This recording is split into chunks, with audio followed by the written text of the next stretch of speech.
This channel does not promote any violent, harmful, or illegal activities. All content provided by this channel is meant for an educational purpose only. আর এই মুহূর্তে যে খবরের মধ্যে নজর রাখতে হবে, সাত সকালে খাস কলকাতায় চলল গুলি।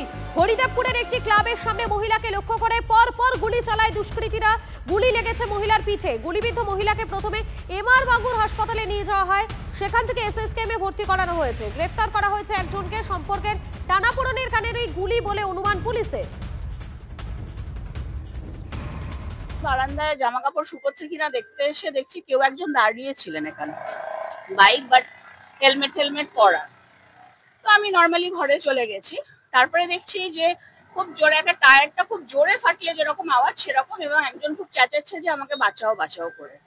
তো আমি ভাবলাম ওদের অ্যাক্সিডেন্ট হয়েছে, টায়ার ফেটে পড়ে গেছে। তারপরে কিছুক্ষণ পর বারান্দায় এসে দেখি যে উনি পড়ে আছেন সোজা হয়ে, মানে মুখটা উপর দিকে ছিল, পিঠটা ইয়েতে।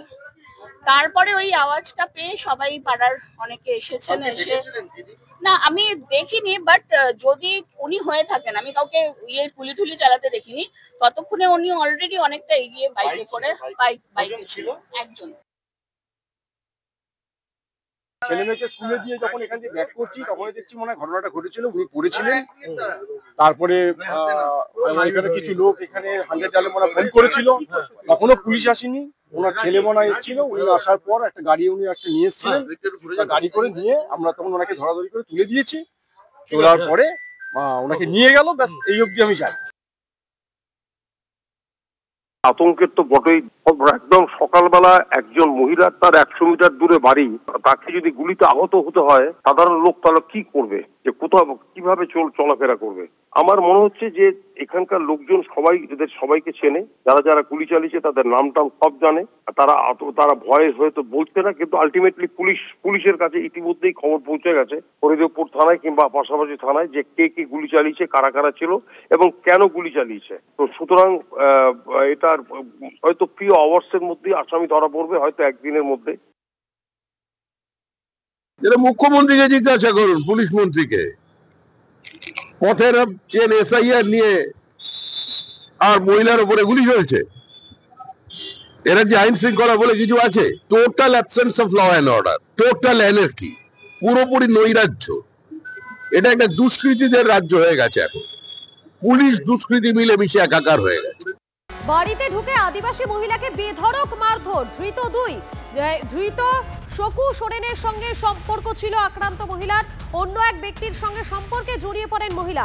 আক্রোশে এই শকু সোরেন মারধর করে প্রাথমিক অনুমান পুলিশের। মহিলাকে বাড়ি থেকে তুলে জঙ্গলে নিয়ে গিয়েও মারধরের অভিযোগ উঠেছে।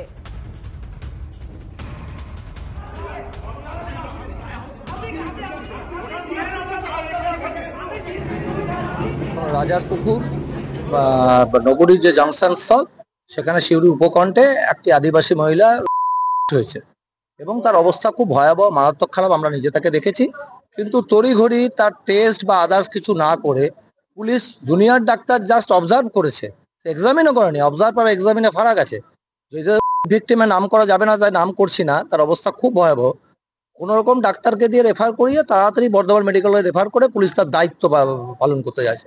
পুলিশের ভূমিকাটা এত নির্লজ্জ, যেন কোনো রকম তাদের ভূমিকা এখান থেকে ওই ভিকটিমকে তাড়াতাড়ি পাঠিয়ে রেফার করে যেন দোষীদেরকে আড়াল করতে যাচ্ছে।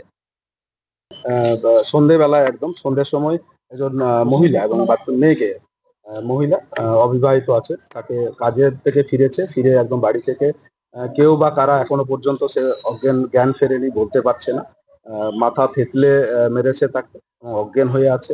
পরিবার যখন জানতে পারে তখন সেই লোকগুলো পালিয়ে যায়। আরো ঠিক মতো বলতে পারছে না এই মুহূর্তে, মহিলাটা অজ্ঞান হয়ে আছে। করছে অনেকে যে চুরি করতে ঢুকেছিল, এটাও হতে পারে, বা কাউকে এরকমও হতে পারে যে ধর্ষণ করতে ঢুকেছিল, সে হয়তো পারেনি, তাকে থেতলে মেরে দেওয়ার চেষ্টা এরকম করেছে, এরকম এটা মনে হচ্ছে।